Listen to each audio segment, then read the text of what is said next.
My first YouTube video was dogs at play in Cabrini Park. 10 years later, I have 150 videos on my personal site. Mostly dogs. Along the way, I learned how to cut, zoom, slow, highlight, spotlight, blur, brighten, darken, and otherwise turn iffy into spiffy.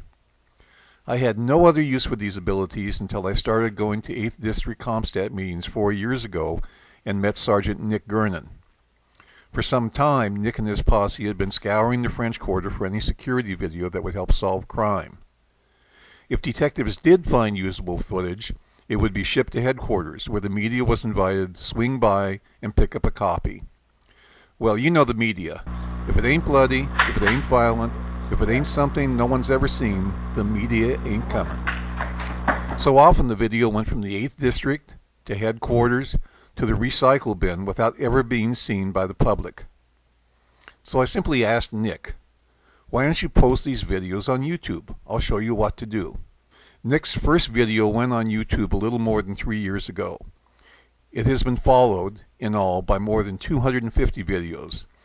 Most show crimes in the 8th District, but some show crimes elsewhere in the city. Here's a staggering bit.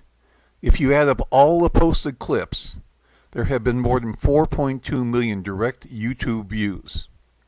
My media friends tell me that if you add copies of those videos reposted in media websites, the actual views could add up to more than 6 million.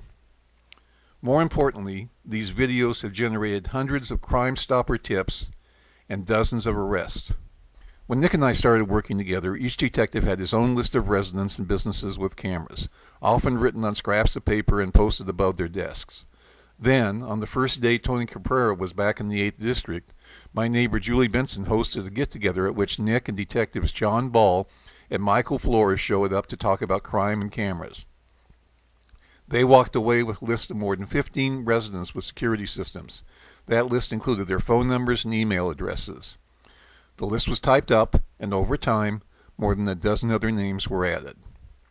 While I was working with NOPD, Bob Sims was working on his own project as chairman of the French Quarter Management District's Security Task Force. He was putting together a long-term plan to put together high-tech security cameras on virtually every intersection in the quarter. It was clear that both of us saw the value of video. I suggested FQMD and NOPD join forces to piece together a list of all the existing private and public security cameras in the quarter. For Bob and me, it was the start of what has become an amazing partnership.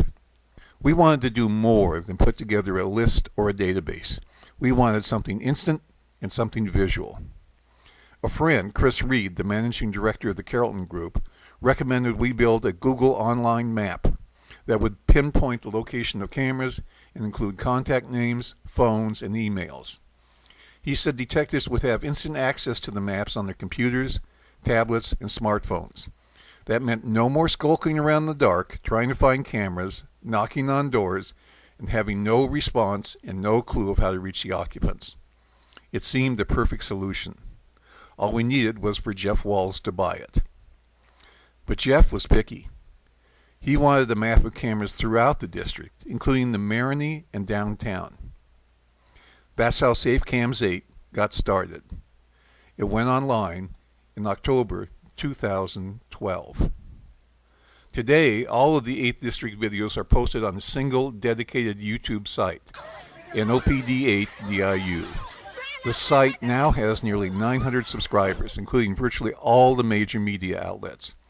When a new video is posted, in one case as little as 2 hours after the crime, each subscriber gets an immediate email alert.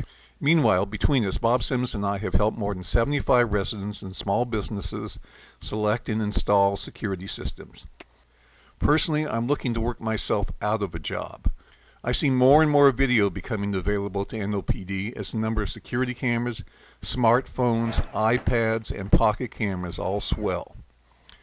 I want to see it all used to help keep our streets safer, but at some point, I want to see it all from the comfort of my own living room.